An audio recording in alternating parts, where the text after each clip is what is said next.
హల్లెలూయా, హల్లెలూయా. మరొకసారి దేవుడు మనల్ని సేవకుల సదస్సు ప్రేమించి సూర్యశేఖర సంఘంలో పూర్వ మహాపట్నంలో ఇలాగా సేవకుల కూడి ఆయన కనపరిచే భాగ్యం దేవుడికి ప్రార్థన చేసుకుందాం. మహోన్నతుడా, మహాగణుడా, నీవు సర్వశక్తి గల దేవుడు, నేను అద్భుతాలు ఆశ్చర్య కార్యాలు చేయడానికి స్తోత్రం తండ్రి. ఇదిగో నాయన, నీ యొక్క సేవకుల సదస్సులో ఈ సేవకులందరినీ కూడా మీరు సమకూర్చి మేమందరం కూడా ఈ రాష్ట్ర పరిస్థితుల కొరకు, ఈ రాష్ట్ర ప్రజల కొరకు ప్రార్థన చేసి ఈ గొప్ప భారం బాధ్యత మాకు ఇచ్చినందుకు వందనాలు తండ్రి. ఇంతవరకు నేను పాటల ద్వారా నేను మహిమపరచగలిగాం, స్తుతి ఆరాధన ద్వారా నేను గణపరచగలిగాం. ఈ గడిలో తండ్రి వాక్య పరిచయ ద్వారా మీరే మాతో అందరితో మాట్లాడమని ప్రార్థిస్తున్నాను. నేను ఎన్నిక లేనటువంటి నన్ను నీ సేవా పరిచయలు ప్రభా ఈ రోజు వరకు వాడుకున్న విధానం బట్టి వందనాలు. నేనేమైనా కేవలం మీ కృపను బట్టి ఈ గడిలో యొక్క శిలువలో దాచుకొని నా స్వరము కాక మీ స్వరముగా నీ సేవకులందరికీ మీరు వినిపింపచేసి వారిని శక్తివంతులుగా, వారిని లోకంలో బలవంతులుగా మీరే వాడుకోమని ప్రార్థిస్తున్నానయ్యా. ఘనత మహిమ మీరే పొందాలని యేసుక్రీస్తు నామమున తండ్రి. వాక్యం చూద్దామండి. యాకోబు రాసిన పత్రిక 5వ అధ్యాయం.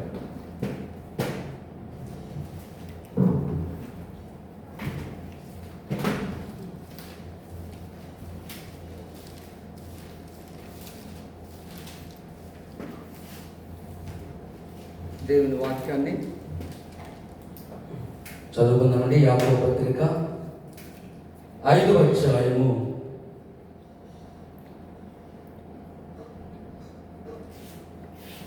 17వ వచనం ఒక్క మాట మనం చదువుకుందామండి. ఏలియా మన వంటి స్వభావం గల మనుషులే వర్షింపుకున్నట్లు అతను ఆసక్తితో ప్రార్థన చేయగా 3.5 సంవత్సరం వరకు భూమి మీద వర్షింపలేదు. అతను మరలా ప్రార్థన చేయగా ఆకాశం వర్షం ఇచ్చాను, భూమి తన ఫలం ఇచ్చాను. దేవుడి మాటలు మనందరి పట్ల బహుగా దీవించునుగాక. ఈ యాకోబు పత్రిక ప్రభువైన యేసుక్రీస్తు ఆ సొంత తమ్ముడు రాసిన పత్రిక. ఇందులో పాత నిబంధన గురించి కూడా కొంతమంది భక్తుల యొక్క ఒక ఆదర్శమైన జీవితాలుగా జీవించాలని మరలా యాకోబు గారు ఇశ్రాయేలు యొక్క ప్రజలకు కొన్ని మాటలు చక్కగా ఈ మాటలు హెచ్చరిక చేస్తున్నాడు. ఆయన మాట్లాడుతూ ఒక మాట ఏమన్నాడంటే, ఏలియా మన వంటి మానవ స్వభావం గల మనుషుడే.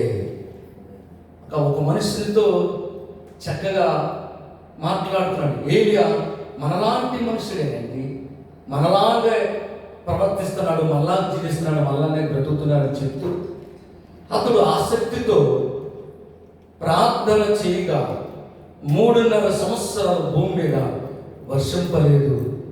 అతడు మరలా ప్రార్థన చేయగా వర్షం ఇచ్చిన భూమి తన ఫలమునిచ్చేను అని ఎంత చక్కగా ప్రార్థన అన్నది నేటి క్రైస్తవ సంఘాల్లో సేవకుల్లో చాలా కుదువు ఉంది. ప్రార్థన అన్నది ఎంత నిర్లక్ష్యమైన స్వభావం వెళ్ళిపోతున్నామంటే వచ్చే దీవెని కూడా మనం పోగొట్టుకుంటున్నాం.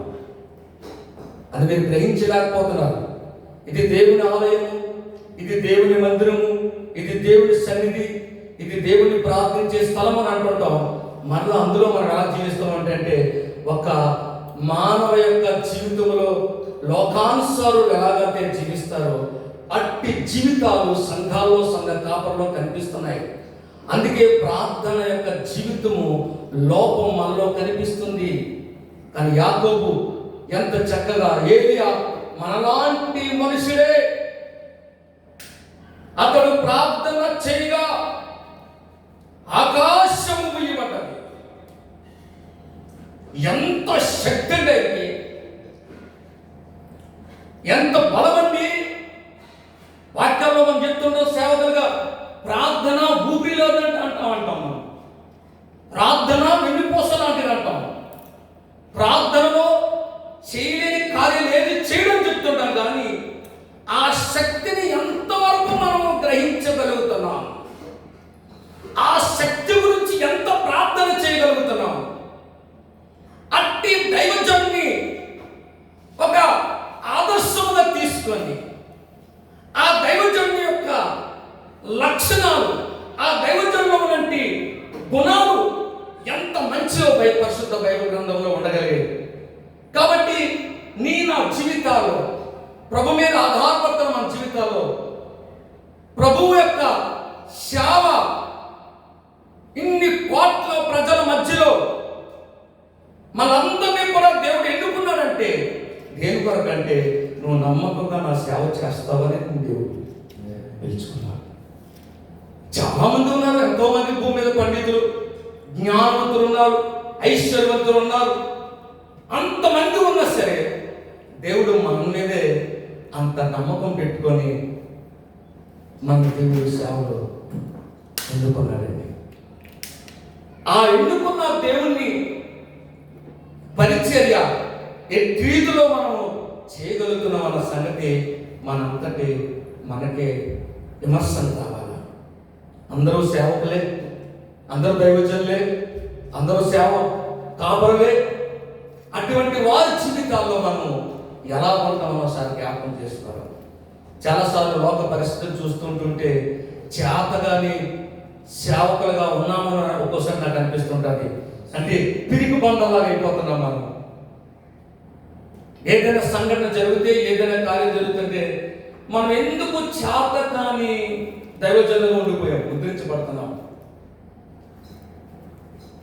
ఆలోచించుకోవాలి. ఈరోజు ఒక దేవుని పరిచర్య, ఒక దేవుని సేవ, ఈ భక్తుని యొక్క యాకోబు గారు ఎంత చక్కగా ఇశ్రాయేలు యొక్క 12 గోత్రాలకి చెదిరిపోతున్న ఆ గోత్ర ఇశ్రాయేలు ప్రజలకి ఆ పాత నిబంధనలో ఉన్నట్టు ఆ భక్తుల గురించి ఎంత చక్కగా ఆయన ప్రోత్సహించి మాటలు చెప్తున్నాడు. ఏలియా మనలాంటి మనుషులే, మనలాంటి వాడే. మనం ఎలాగ తల్లి గర్భంలో ఉద్భవించామో అలాగనే ఏలియా కూడా తల్లి గర్భంలో ఉద్భవించి మనం ఎలాగైతే జీవింపగలిగామో ఆయన కూడా అలా జీవింపగలిగాడు.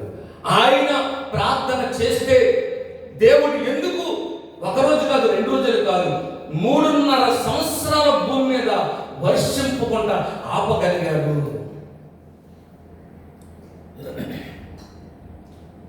ఆలోచించండి. ఈరోజు దేవుని పెట్టి మన జీవితాలు ప్రశ్న వేసుకోవాలండి. మన జీవితాల్లో ఎలాగ చనిపోతాం మనకు తెలుసు. ఈ లోకం మనకు శాశ్వతం కాదు. కొన్నాళ్ళ మట్టుకే లోకంలో మనం జీవిస్తాం. చెప్ప చేయకుండా మన ఆత్మ తీసుకొని దేవుడు వెళ్ళిపోతాడు. అన్నీ నాదే అనుకుంటాం మనం. ఇదంతా నాదే అనుకుంటాం. అది ఏ బలి ఎవరికి తెలియదు బిడ్డ. ఇలాంటి తెలియని జీవితాల్లో మనం ఎలాగో క్రైస్తవ బిడ్డలుగా, దేవుని బిడ్డలుగా ఉండాలి. ఒకసారి ఆలోచన చేయాలి. ఇలాగంటూ ఆయన ప్రార్థన గురించి ఆలోచన చేస్తే ఒక 4 శ్రేష్టమైన ఒక మంచి గుణాలు.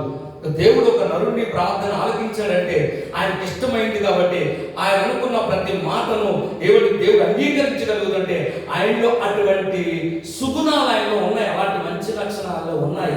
అందుకని దేవుడు 1 రోజు కాదు, 2 రోజులు కాదు, 3.5 సంవత్సరాల ప్రార్థన ఇవ్వండి ప్రతిఫలము చూడగలుగుతున్నాము. ఏం చేస్తున్నామండి సేవ? మనము సరే అంతవరకు మనం పరీక్షించుకొని మనం ఏం సేవ చేస్తున్నాం, మనం ఏం పరిచర్య మనం చేయగలుగుతున్నాం, ఏదైనా మనకు అట్టి భారం మనకు ఉన్నదా, అట్టి భారంగా జీవించగలుగుతున్నామా? అట్టి భారంగా జీవిస్తే, అట్టి బాధ్యతగా ఉంటే దేవుడు నీ ప్రార్థన కూడి ఎన్నో గొప్ప కార్యాలు ప్రభుత్వం చేయగలుగుతాడు అద్భుతమైన రీతిలో. ఇంట్లో ఆలోచన చేస్తే రాత్రి చూస్తున్నప్పుడు ఒక 4 గుణాలు చూపి నేను ఈ వర్తమానం ముగిస్తాను పిల్లలు. ఏలి యొక్క ఏమంటే ఆ ప్రవక్త యొక్క ప్రార్థన వెండికి ఎదగలిగాడంటే మొట్టమొదటిగా మనం చూద్దాం. మొదటి రాజుల గ్రంథం 17వ అధ్యాయం, 17వ అధ్యాయము 24వ వచనం ఒకసారి మనం చదువుకుందాం. మొదటి రాజుల గ్రంథం ఇవ్వండి 17వ అధ్యాయం 24వ వచనం. ఆ స్త్రీ ఏలియాతో నీవు దైవజనుడివై ఉన్నావని నీవు పలుకుచున్న యెహోవా మాట నిజమని ఇందుచేత నేను ఎరుగుదును. హల్లెలూయా. ఏలియా మన వంటి మానవ స్వభావం గల మనుషులే. అలాంటి మానవ జీవితంలో జీవించిన ఆయన ప్రార్థన ద్వారా ఆకాశం తోమలన్నీ కూడా ముయ్యబడ్డాయంటే ఇక్కడ మనం చూస్తుంటే ఒక స్త్రీ అంటున్నమాట, అయ్యా నువ్వు దైవజనుడు ఉన్నావని నేను ఎరుగుదును, నువ్వు పలుకుతున్న ప్రతి మాట కూడా దేవుడు వినగలుగుతున్నాడు అంటే అర్థం ఏంటంటే, ఆ మాటలో ఉన్న అర్థం ఏంటంటే ఆయన పరిశుద్ధుడు. ఎటువంటి వాడండి? పరిశుద్ధుడు. ఆ పరిశుద్ధత ఈ రోజు మనకు కావాలా? నేను పరిశుద్ధుడై ఉన్నాను, మీరు పరిశుద్ధులై ఉండండి. పరిశుద్ధత మనకు ఉందా?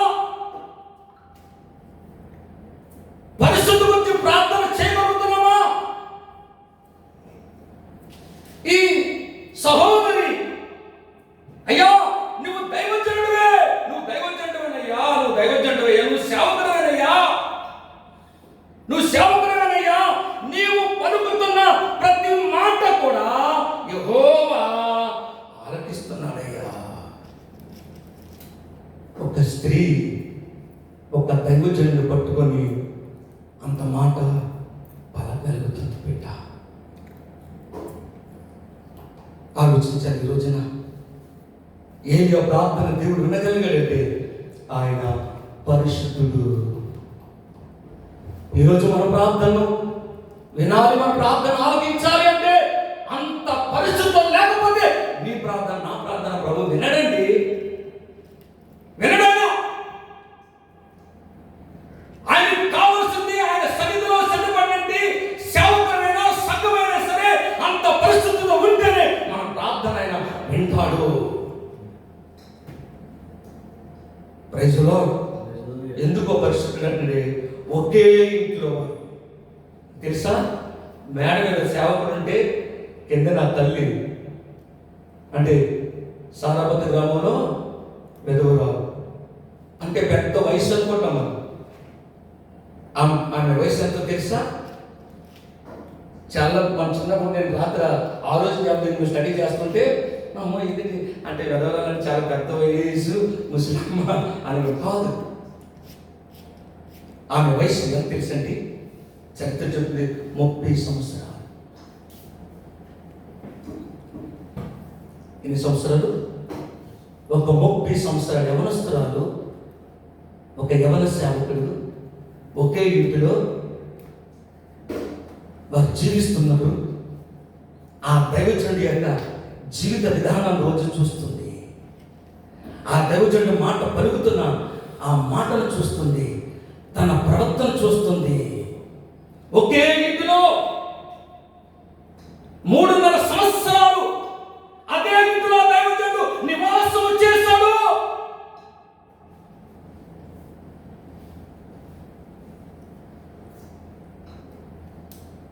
ఆమె గ్రహించగలిగిన, ఆమెతో ఆ సవాసం ఉండబట్టి, ఆ దైవజనుడితో ఆ సవాసం కలిగి ఉండబట్టి ఆ యవనస్తురాలు ఆ బిడ్డతో ఒక దైవజనుడు సవాసం కలగదంటే పరిశుద్ధత.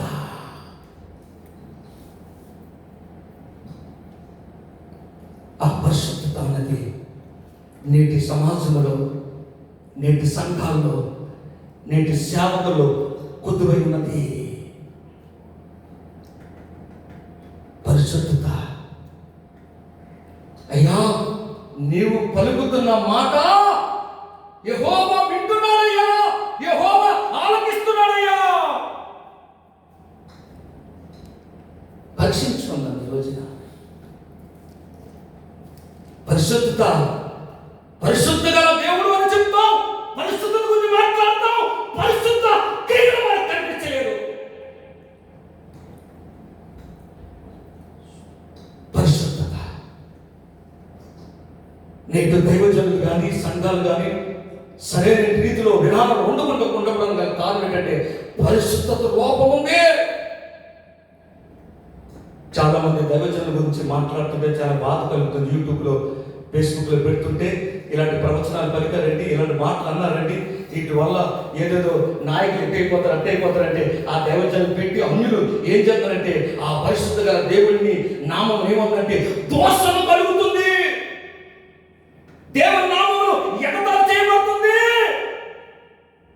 దానికి గల కారణం ఏంటంటే మన నోటికి ఏది వస్తే అది మాట్లాడకూడదు, మన నోటికి ఏది వస్తుంది చెప్పకూడదు, లేని విషయం పలకూడదు.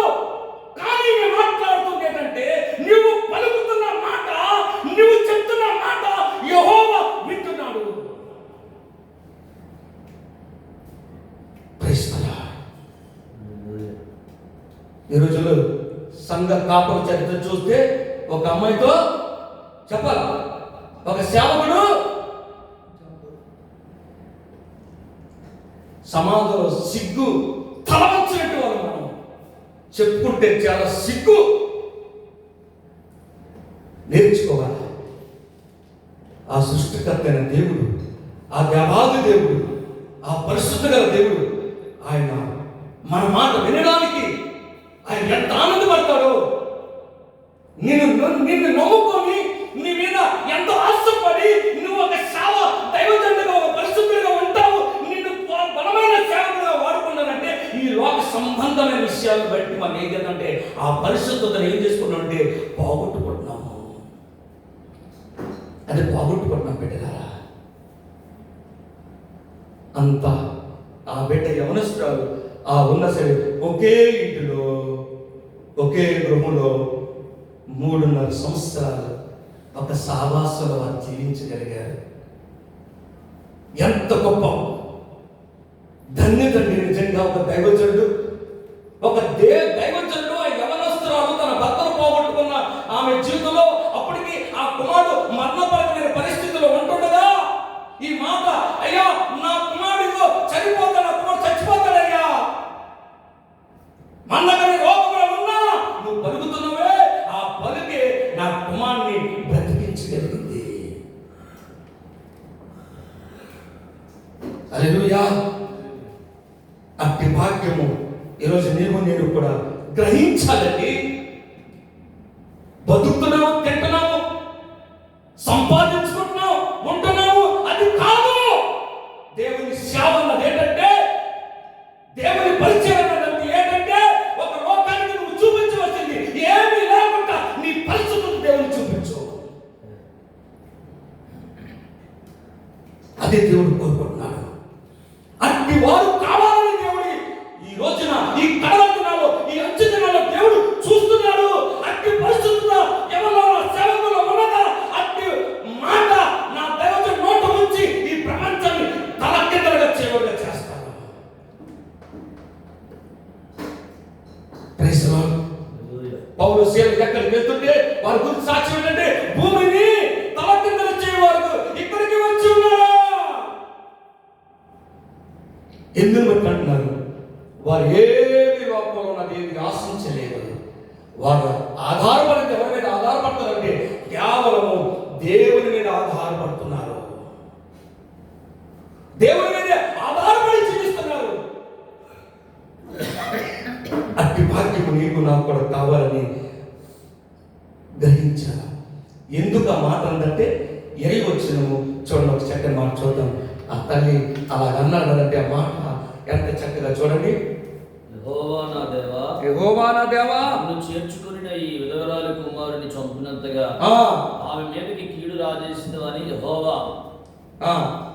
యెహోవాకు మొరపెట్టి ఆ చిన్నవాడి మీద ముమ్మారు తాను పారదాచుకుని, యెహోవా నా దేవా, నా మొర ఆలకించి చిన్నవాడికి ప్రాణం మరలా రానిమని యెహోవాను ప్రార్థించగా యెహోవా ఏలియా చేసిన ప్రార్థన ఆలకించి చిన్నవానికి ప్రాణం మరలా బ్రతికెను.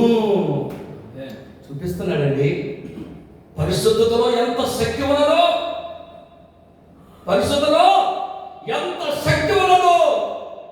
ఇదిగో నా కుమారుడు మరణించిపోతున్నాడు, నా కుమారుడు చనిపోయిన పరిస్థితులు ఉంటే ఆ దైవజనుడికి వచ్చి వేడుకుంటే ఆయన చేసిన ప్రార్థన ఏమండి దేవుడు చక్కగా ఆలకించగలిగాడు. అందుకే ఈ మాట ఆ తల్లిని, ఆ స్త్రీ ఏలియాతో, నీవు దైవజనుడివే ఉన్నావని నేను నీవు పలుకుచున్న మాట యెహోవా నిజముగా వింటున్నాడయ్యా. నీ మాటలో అంత శక్తి ఉందయ్యా, నీ మాటలో అంత శక్తి ఉందయ్యా. మనుషులకు కావాల్సింది పేరు ప్రత్యక్షం కాదు, మనుషులకు కావాల్సింది పరిశుద్ధత ఉండి ఆన్ ది స్పాట్ లో ఒక దేవుణ్ణి ఏమని గణపరచాలి, ఒక దేవుణ్ణి మైపరచాలంటే ఆ దైవజనుడు ప్రార్థన చేస్తుంటే ఆ ప్రార్థన వెంటనే ఆలకించి అంగీకరిస్తున్నాడు. ఆ జీవితాలు రావాలా? పరిశుద్ధత మన జీవితంలో ఎంతవరకు రాదో అంతవరకు దేవుని కార్యం ఏనాడు నువ్వు చూడలేవు, చేయించలేవు నీ చేత. దేవుడు నీ జ్ఞానాన్ని బట్టి ఏదో లోకరికము, నీకు లోక జ్ఞానాన్ని బట్టి నువ్వు జ్ఞానం ఏదో చెప్పొచ్చేమో కానీ పరిశుద్ధత ఎదుట దైవ కార్యాలు వేరేగా ఉంటాయి. పరిశుద్ధత ఎదుట ఏమి లేకపోయినా నీకు దేవుడు ఉన్నాడంటే అన్ని ఉన్నట్టే. Praise the Lord. అట్టి పరిశుద్ధత ఈరోజు కాదు. ఏలియా మన వంటి మానవ స్వభావం ఉన్న మనుషుడే. అతడు ప్రార్థన చేయగా వర్షింపము లేదు. కారణము దేవుని వల్ల ఆయన ప్రార్థన విన్నాడంటే పరిశుద్ధత ఉందా? ఈరోజు పరిశుద్ధత, పరిశుద్ధంగా జీవించగలుగుతున్నావా? ఆ పరిశుద్ధం ఎదుట నువ్వు కనపరచగలుగుతున్నావా? నీ భక్తి భావాలు, నీ ప్రార్థన జీవితము, నీ సావాస జీవితము, నీ సంఘానికి అట్టి బోధ పెంచగలుగుతున్నావా? అది ఉన్నప్పుడే దేవుడి కార్యాలు చేయగలుగుతాడు. వినలేదండి ప్రార్థన, మన ప్రార్థనలు వెనకొచ్చుకుంటున్నాడండి, మన ప్రార్థన ఆలోచించలేదండి దేవుడు అని అలాగా సెల్ఫ్ కంట్రోల్ అయిపోయి ఆధ్యాత్మిక జీవితం ఏమవుతుంది? ముందుకు పోతుంది. పరీక్షించుకుంటాం. దేవుడు మనల్ని ప్రేమించి ఈ జూలై నెలలో సురేష్ గారి సంఘములు సేవకులకు మరొకసారి హెచ్చరిక చేసి దైవజనులు మరొకసారి పురుకొల్పుతూ, దైవజనులు మళ్ళా ప్రార్థన గుడారాలు, ప్రార్థన బలిపీఠాలు పడిపోయి ఉంటే ఆ ప్రార్థన బలిపీఠాలు మళ్ళా తిరిగి కట్టుకోవడానికి నిన్ను ఈ మంచాల పరిశుద్ధాత్మను ప్రోత్సహిస్తున్నాడు. నీ బలిపీఠం మళ్ళా నువ్వు కట్టు, నా ఎదుట సరిచేయి, నా ఎదుట సరిగా ఉండు, నీ సేవ, నీ పరిచర్య ఇంటి రీతిలో ఉండాలి. ఏదని ఆదర్శంగా ఉంటున్నాడు. అట్టి శక్తి మనకు కావాలా? అట్టి బ్రతుకులు మనకు కావాలా? ఏదో వచ్చి పడాయిలో కూర్చొని పాస్టర్ కదా, నేను ఎవరి సంగతి నా మాట్లాడాడు కదా, నాకేమి లేదు అనుకుంటే నువ్వు మనుషులు ఎదుట నీ స్వనీతి క్రియలు చూపిస్తాను కానీ నీవు దేవుని ఎదుట నిన్ను ఎలా చూస్తానంటే, ఒరే దిగంబుడా గుంటువల జాగ్రత్త, నా నోట్లో నేనేం చేస్తాను? ఉమ్మేసేస్తాను. జాగ్రత్త. నీ స్వనీతి నీ సంఘం దగ్గర కాదు, సరి చేసుకోవాలా? వాస్తవమైన మాట చెప్తున్నా. ప్రార్థన పూర్వంగా సిద్ధపడి ప్రభు పాదాల దగ్గర బ్రతిమాలుకొని వచ్చి దేవుడిచ్చిన అవకాశాన్ని వినియోగించుకోవాలి. దేవుని దగ్గర సిద్ధపాటుతో నీ సేవకుల సదస్సులో వెళ్తున్నప్పుడు ప్రభా 2 మాటలు నువ్వు ఆడయ్యా, 2 మాటలు నువ్వు పలికయ్యా. నువ్వు పలికితే కార్యం చేయగలుగుతావయ్యా. మనుషుడిగా మాట్లాడితే ఎవడు వినడయ్యా మాట. నువ్వు మాట్లాడితే హృదయాలు స్పందిస్తాయ్యా.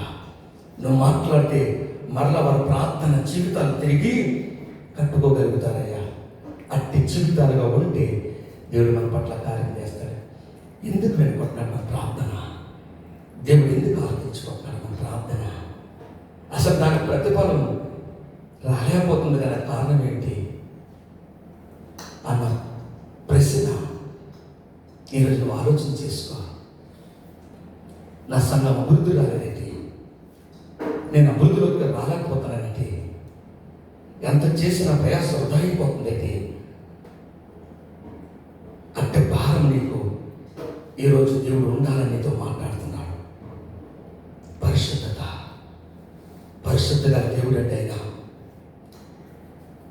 ఆ పరిశుద్ధ రక్తంతో నిన్ను నన్ను కడుక్కొని పవిత్రపరిచి నిన్ను ఎన్నుకొని నేను ఏర్పరచుకున్నాను.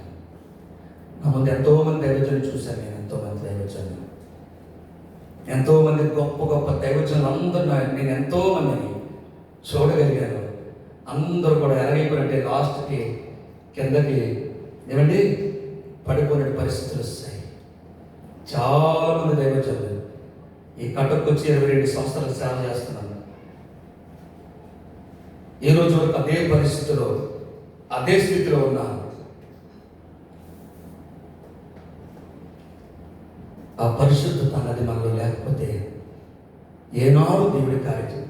ఒకరు ఎవరైనా అన్నారంటే అది అబద్ధం. నీ దేవుడిని ప్రార్థన వినాలి అంటే, నీ దేవుడిని ప్రార్థన ఆలకించాలంటే నీకు ఆ పరిశుద్ధత లేకపోతే ఎప్పుడు నీ ప్రార్థన దేవుడు ఏనాడు దేవుడిని ప్రార్థన వినడు. అది సేవకుడైనా సరే నేనేనంతే, ఇక్కడ కూర్చొని ఏ దైవజనుడు అంతే. పరిశుద్ధత లేకపోతే ఏనాడు కూడా నీ ప్రార్థన ఆయన వినడు. నా బిడ్డ చెప్తుంది తక్కువ 30 సంవత్సరాలు, అయ్యగారు మీరు పలుకుతున్నారు కదండి, ఆ పలుకు ఎంత గంభీరత ఉందండి. ఆ చనిపోయిన నా కొడుకును జీవం పోసిందయ్యా, అందుకే యెహోవా తోడయ్యా, జీవం గల దేవుడిని ఆరాధన చేస్తున్నావు నువ్వు. ఒక్క మాట అండి, ఆ మాట ఎంత శక్తివంతమైన అన్న సంగతి మనం ఆలోచన చేయాలి. ఆ పరిశుద్ధత కావాలి. ఇది మొదటి మాట. చాలా చెప్పడానికి ఫ్రెండ్స్ నేను చెప్పను, జస్ట్ అలాగా వెళ్ళిపోతాను. రెండోదిగా చూస్తే ఏలియా ప్రార్థన వినడానికి గల మరొక కారణం చూస్తే అదే 17వ అధ్యాయం 8వ వచనం 9వ వచనం చూడగలుగుతాను. 8, 9.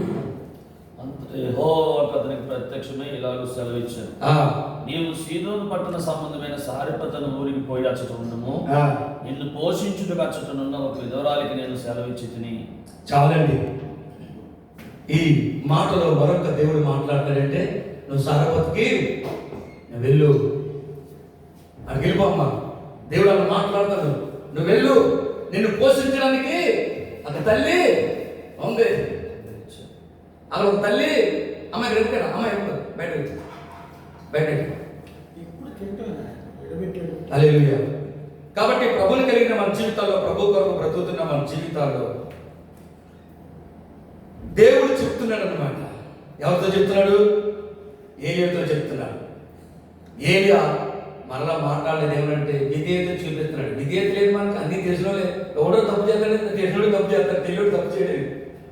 అసలు పెద్ద పెద్ద పాపం ఎక్కడంటే తెలుసున్నవాడు తప్పు చేస్తాడు, తెలియడు అసలు తప్పు చేయడు. అన్ని మనకు తెలుసు కాబట్టి, అంత మనకు తెలుసు కాబట్టి, శాస్త్రులు పరిశీలనలు కాబట్టి మనం అంత బైబిల్ అంతా మనం చక్కగా అన్ని నా నోట్లో ఉన్నాయి కదా, నికోదము లాంటి జీవితాలు జీవిస్తూ ఏమంటే ఇదే బ్రతుకులు మన బ్రతుకులు. రెండయ్య నామలు ఎక్కడెక్కడ ముగ్గుంటప్పుడు నేను ఉన్నాను అని ఉన్నాను దేవుడు పిలిచి నువ్వు కూర్చోబెట్టి ఆయన ఎదురు నువ్వు ఎలా ఉంటావు? నీ యొక్క జీవిత విధానం, నీ క్రమం ఎలా ఉంటుంది?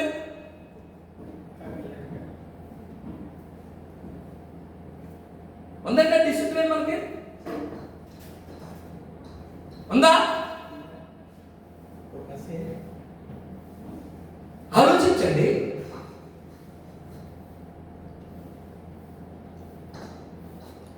దేవుడని పేరు చెప్పుకుంటున్నాం,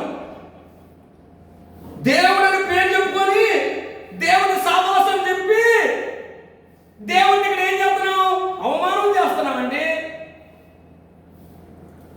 అవమానం చేస్తున్నాం. వీడికి వచ్చి దేవుడి పేరు చెప్పుకోండి, దేవుని సావాసం చెప్తున్నాం. ఎవరంటే అభిషక్తులు, ఎవరంటే సేవకులు.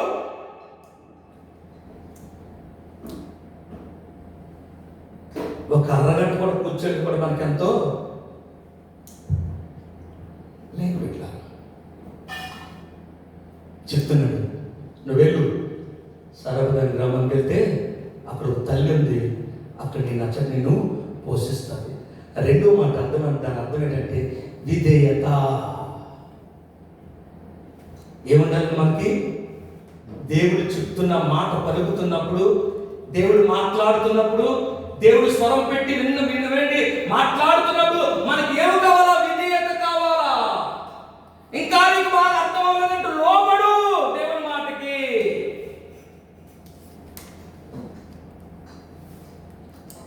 దేవుడు మాట్లాడుతున్నాడు, ఏదో ఎల్లు గ్రామంలో ఇక్కడికి వెళ్ళు, సాలమోను గ్రామానికి వెళ్ళు, అక్కడ ఒక తల్లి నిన్ను పోషిస్తుంది. ఎంత గౌరవిస్తున్నాడండి దేవుని మాటకి. అసలు దేవుని మాట మనం గౌరవిస్తున్నామండి. మాట్లాడుతున్నారు ఎవరండి? పరిశుద్ధాత్మ దేవుడు అని అంటాం మనం. మాట్లాడే పరిశుద్ధుడండి అంటాం. ఉందా దేవుని మాటకి నువ్వు లోబడే తత్వం నీకుందా? విధేయత నీకుందా?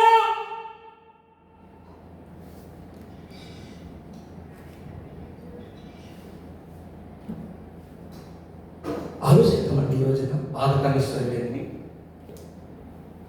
మనలో లోపము ఉంటున్నాయి.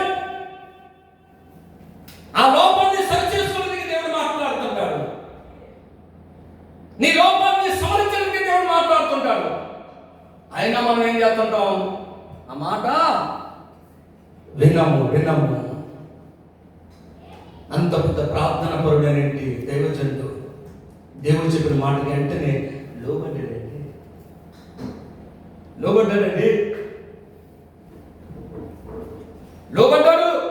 ఆ లోబడే తత్వం ముందు ఎవరు రావాలంటే మనకు రావాలి. ముందు మనకు వచ్చినప్పుడే సంఘానికి మనం రీతిలో చెప్పగలుగుతాం. అబ్రహాం విషయంలో దేవుడు అన్నాడు, ఆ మొరియా పర్వతం మీద అబ్రహామా, ఇదిగో నువ్వు దేవుడికి భయపడుతున్నావని నేను నీ అందరి బట్టి నేను చూశాను అంటున్నాడు. ఆదికాండం 22వ అధ్యాయం. దేవుడు ఇస్తున్నాడు సాక్ష్యము. ఏ గురించి మాట్లాడుతున్నాడు? నిజంగా నా మాటను వింటున్నావయ్యా? దేవునికి భయపడేవారిగా ఆ లోబడే తత్వం మనకు ఉండాలండి. అసలు దేవుని భయం మనలో లేకపోతే ఇంకేముందండి? అసలు దేవుని భయమే మనకు లేదు. దేవుని మాట మనం లోబడడం లేదు. దేవుని మాటనే మనం గౌరవపరచము. దేవుని మాటనే మనం సన్మానించము. మనకున్న కెపాసిటీని బట్టి అలా ఉద్రేకం అవుతుంటాం. మనకు దేవుడు ఒక పురుగు పంపిస్తే, ఈ బాడీలో ఒక పురుగు పంపిస్తే మన భార్యలన్నీ ఎగిరిపోతాయి. మనకున్నదంతా అయిపోతాయి. చచ్చికించుకుంటాం. మళ్ళా నువ్వు ఒడేసాలో ఒక గొప్ప ధనవంతులు మనం జరిగిన వీటిలో పాపము ఆ చిన్న కుర్రకి 22 సంవత్సరాల కుర్రడికి ఆ బ్లడ్ క్యాన్సర్ అన్నమాట. నెల రోజులు అవ్వకుండా కానీ ఆ రక్తము ఏమంటే ఆ పురుగులు, ఆ క్యాన్సర్ పురుగులు తినది. అమ్మ నాన్న వచ్చి ఏడుస్తున్నారు. కనీసం 2 లక్షల రూపాయలు మాకు సహాయం చేయడని ఏడుతున్నారు పాదాలు పట్టుకొని సంఘాన్ని. ఏర్పాటు వాళ్ళండి మనం, ఎంతటి వారండి మనం. అట్టి పరిస్థితులు మనకు వస్తే, అట్టి జీవితం మనకు వస్తే మన బడాయిలన్నీ కూడా అయిపోతాయి. నేను ఆరోగ్యవంతుడిగా కాపాడుతున్నాడంటే, నేను ఆరోగ్యవంతుడిగా ఉంచాడంటే, నీ కిడ్నీలు కానీ లివర్ కానీ నీ హార్ట్ కానీ ఎంత బాగా నీకు అన్ని అవయవాలు బాగా ఇచ్చి నా సేవ చేయి, నా కుమారుడు నిన్ను ఇంతగా నీవు ఆశ పెట్టుకొని నేను మీద నమ్మకం పెట్టుకుంటే నువ్వు ఆయన నువ్వేం చేస్తున్నావు? నువ్వు చేసే పని ఏంటి? ఇచ్చిన అవయవాలలో ఏది అవయవం పాడైపోయినా ఎందుకు పనికిరామండి? ఎందుకు పనికిరాము? పిల్లలు ఈరోజు ప్రభుత్వం నా జీవితాల్లో నువ్వు వెళ్ళు, వెంటనే మాటకు మళ్ళా తిరిగి సమాధానం చెప్పుకుంటా ఆ తల్లి ఇంటికి లోబడి వెళ్ళిపోతున్నాడు. ఇంకా మీకు అర్థం అవ్వాలంటే ఆ ఇంటిలోనే 3.5 సంవత్సరాల నుండి ఒక సామాన్యమైన రొట్టె తిని బ్రతుకుతున్నాడు. ఇంకా చెప్పాలంటే, ఇంకా మీకు బాగా అర్థం అవ్వాలంటే ఎన్ని సంవత్సరాలు నుండి అదే ఇంట్లో ఏం పుట్టి ఏం చేద్దండి? ఆయన తిండి ఏంటండి? కేవలం ఒక రొట్టె ముక్క. ఒక రోజు కాదు, 2 రోజులు కాదు, 3.5 సంవత్సరాలు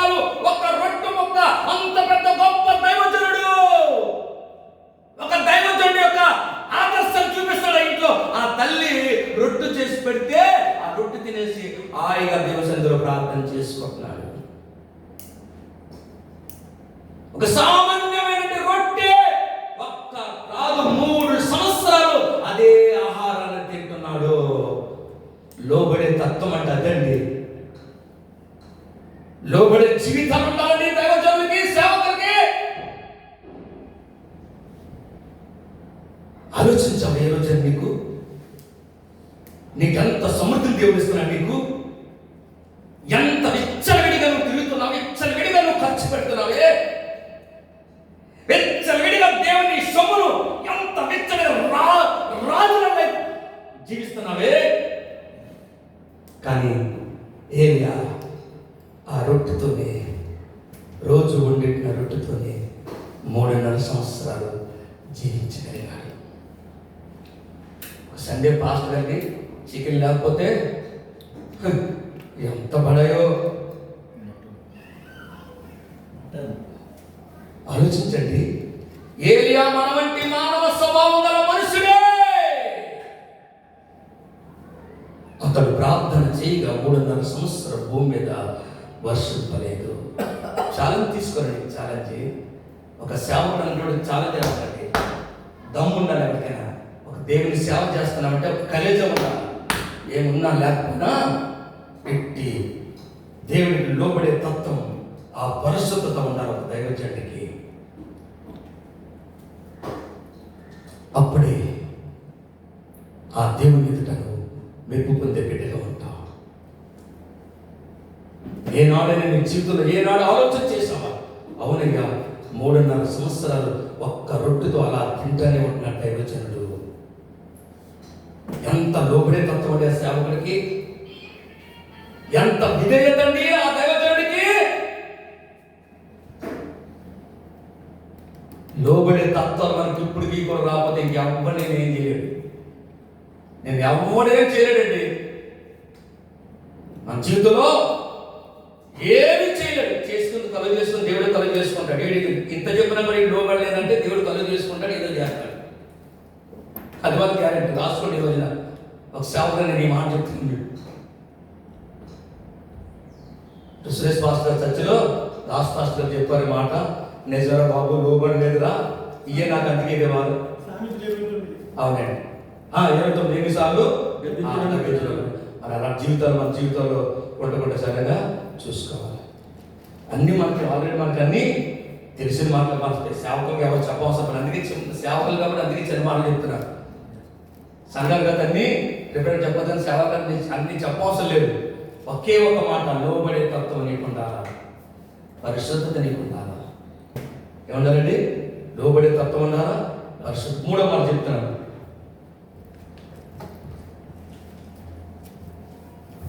2వ రాజుల గ్రంథం 12వ వచనం నుండి చదువుతామండి. 2వ రాజుల గ్రంథము 2వ రాజుల గ్రంథం 12వ వచనం 13, 14 వచనాలు. 2వ అధ్యాయం 12వ వచనం.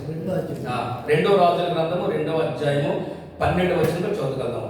ఎలీషాని చూచి, నా తండ్రి నా తండ్రి, ఇశ్రాయేలు వారికి రథములు రౌతులను నీవే అని కేకలు వేసెను. అంతలో ఏలియా అతనికి మరలా కనబడకపోయాను. అప్పటికి ఎలీషా తన వస్త్రమును పట్టుకుని 2 తొలకలుగా చేశాను. మరియు ఏలియా దుప్పటి క్రింద పడగా అప్పుడు దాన్ని తీసుకుని యొర్దాను ఒడ్డుకు వచ్చి, మొదటి అధ్యాయం కూడా చెప్తున్నాను. మొదటి అధ్యాయం పడుతుంది ఒకసారి. ఆయన యొక్క జీవిత విధానాలు చూడండి. మొదటి అధ్యాయం 6వ వచనం చూడండి. మాట మొదటి 6వ వచనం. వారు ఒక మనుషుడు మాకు ఎదురుపడి, మిమ్మల్ని పంపిన రాజునందుకు తిరిగిపోయి అతనికి సంగతి తెలియజేయండి. యెహోవా సెలవిచ్చిందేమనగా, ఇశ్రాయేలులో దేవుడున్నాడు, దేవుడు అన్నవాడు లేడనుకుని యెహోవా దేవతకు బయలుపడినంత విచారించేందుకు నీవు దూతలను పంపుచున్నావే, నీవెక్కిన మంచం మీద నుండి దిగి రాకుండా నిశ్చయంగా నీవు మరణమవుదు అని అతడు పలికినని వారు చెప్పగా, మిమ్మల్ని ఎదుర్కొని వచ్చి ఈ మాట చెప్పిన వాడు ఎలాంటి వాడని రాజు అడిగాను. అందుకు వారు పొంగలి ధరించుకుని నడుమునకు తోలు జట్టు కట్టుకునే వాడని ప్రత్యుత్తరం ఇయ్యగా, ఆ మనుషుడు తిష్బీడు అని ఏలియా అని అతడు చెప్పాడు. అంటే అర్థం ఏంటంటే 3వ మాట అంటే వస్త్రంలో కూడా ఒక దైవజనుడు గుర్తు పెడుతున్నారు అన్నమాట. ఆయన వేసుకున్నాడు. ఎలా ఉంటాడంటే ఆయన ఎటువంటి వాడు అంటే ఆయన ఎలా ఉంటాడండి, ఆయన యొక్క జీవిత విధానం ఎలా ఉంటుందంటే ఆయన వస్త్రం గురించి చెప్తున్నాడు ఎంత చక్కగా. హల్లెలూయా. బిడ్డలు, ఒక సామాన్యంగా వేసుకున్నట్టు వస్త్రం ఏలియా గారి. ఆయన చెప్తున్నాడు ఎంత చక్కగా ఇవి ఎలా ఉంటాడు ఈ వ్యక్తి ఇట్టి వాడుగా ఉంటాడు. అంటే ఆ వస్త్రము సామాన్యంగా ఒక మనుషుడు ఎలాంటి వస్త్రం వేసుకుంటాడో ఆ రీతిలో ఏలియా గారు అట్టి వస్త్రాలు వేసుకున్నట్టుగా చూపించగలుగుతున్నాడు.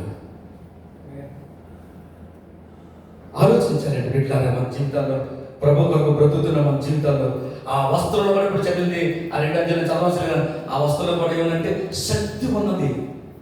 ఏమండి, ఎలీషా గారు అంటాడు, అది దుప్పటి పారంటే ఆ దుప్పటి తీసుకుంటే యోర్దాను కొడితే ఏమైందండి 2 పాయలు అయిపోయి. అంటే వస్త్రంలో కూడా ఏముంది? శక్తి ఉంది. ఏలియా మనలాంటి మనుషుడే. వస్త్రంలో ఎంత శక్తి అండి! అంటే ఆయన బాడీ అంత శక్తి అంటే ఆయన వేసుకున్న వస్త్రంలో కూడా అంత శక్తిని కనపరచుకోవడం. అంత అభిషేకం ఆయన మీద ఉందన్నమాట. ఆయన మీద అంత అభిషేకం ఉన్నదండి, అంత అభిషేకం. హల్లెలూయా. ఈరోజు ప్రభువుకి కలిగిన నీ జీవితంలో, నా జీవితంలో ఇది 3వ గుణముగా ఒక సామాన్యమైన మనుషుడు వేసుకున్న వస్త్రం ద్వారా అంత శక్తిని చూపిస్తున్నాడు. వస్త్రంలో కూడా అలా వస్త్రాలు చెప్తే ఈరోజు ఎంతమంది వస్త్రాలు అమ్ముకుంటున్నారు, మూడు అమ్ముతున్నారు. కలిగింది నీకు, నేను కుట్టుకున్నది తీసిన పని బాబు, కుట్టుకున్నది ఇస్తున్నా పని బాబును. దైవజనుడు నాకు ఆ స్పిరిట్ ఉంది, నాకు ఆ శక్తి ఉంది అమ్మా అని మీరు ఇంటికి తీసుకొని ఎంత తీసుకుని అంటే బాగుంటుంది. మరి దానికి మళ్ళీ ఏంటంటే బిజినెస్, దానికి ఒక వ్యాపారం.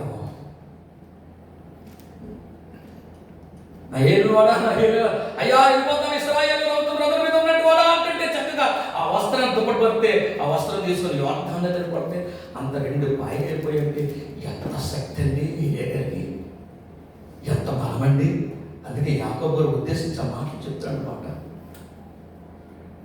ఒక భక్తుని యొక్క జీవిత యొక్క విధానం ఎంత గంభీరత ఉందో, అట్టి సేవకులుగా ఉండాలని దేవుడు మనల్ని కూడా కోరుకుంటున్నాడు. అట్టి ఆదర్శమైన జీవితాలుగా ఉండాలని ప్రభు మన నుండి కోరుకుని ఏమండి ఉంటాడు. అలా జీవించగలుగుతున్నామా?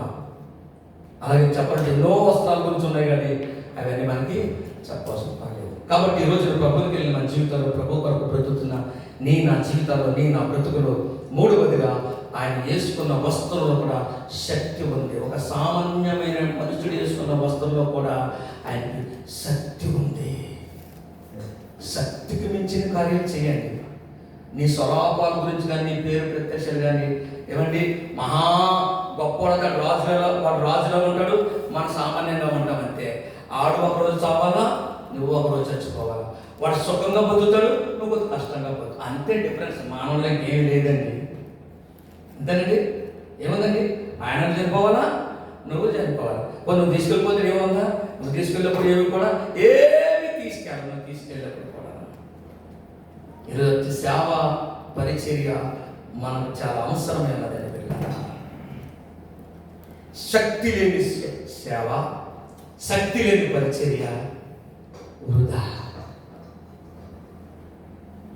శక్తి లేని సేవ ఎందుకండి?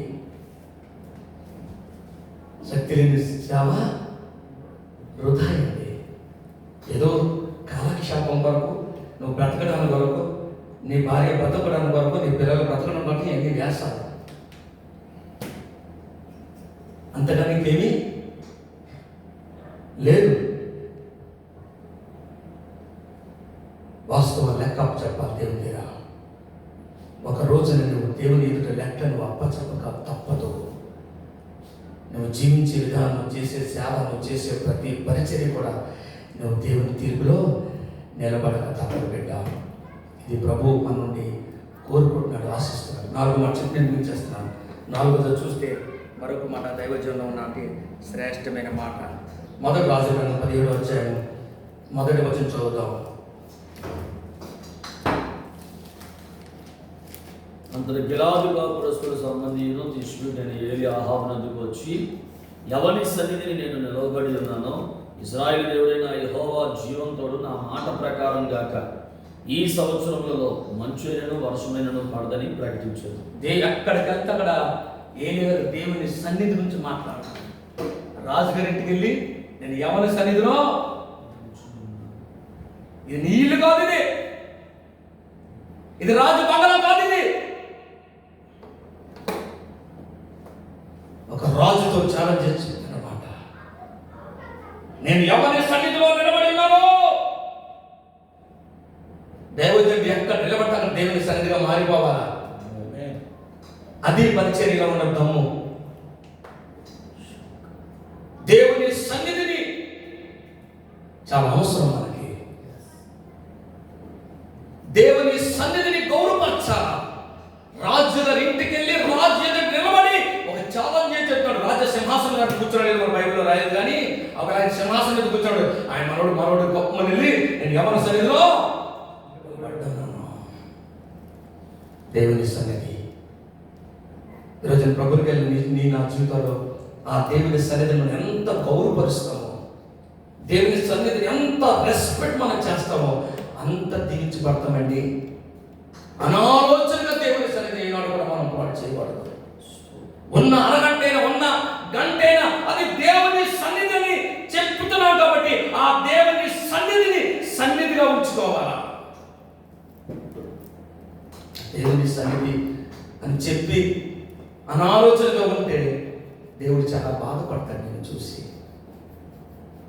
నా సన్నిధిని చెప్పుకొని కూడుకుంటున్నారే, నా సన్నిధిని చెప్తున్నారు మీరు, ఆ సన్నిధి మీరు ఏం చేస్తున్నారు? ఆనాడు నా యొక్క సేవకుడు ఏలియా రాజు దగ్గరికి వెళ్ళి ఛాలెంజ్ చేసి నేను ఎవరి సన్నిధిలో ఉన్నానో అంటే రావాలంటే దేవుని సన్నిధిని. అది మన జీవితంలో లేకపోతే మనకేమి. అదే నిర్గమకాండంలో కూడా ఒక చక్కని మాట అంటున్నాడు. దేవుని సన్నిధి చూడండి, నిర్గమకాండము ఏమండి 14-13 వచ్చిన ఒక చక్కని మాట చూడగలుగుతాం. 14-13.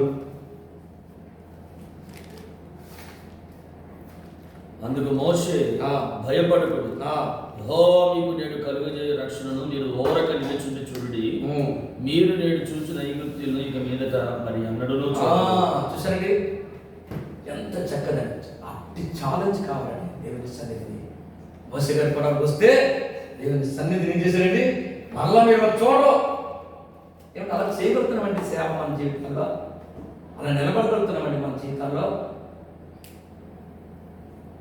అది ఛాలెంజ్ గల ఉందండి మనకు. ఆ స్పిరిట్ మనకి, ఆ శక్తి మనకు ఉందండి.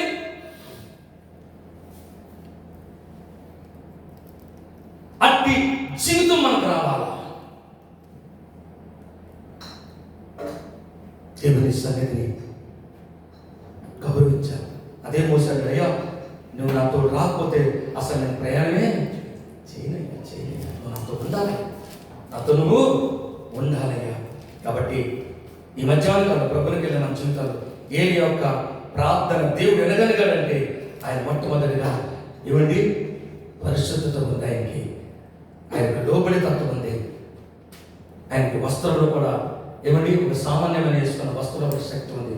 మూడవదిగా ఎక్కడ నిలబడితే అక్కడ దేవుని సన్నిధికి వస్తుంది.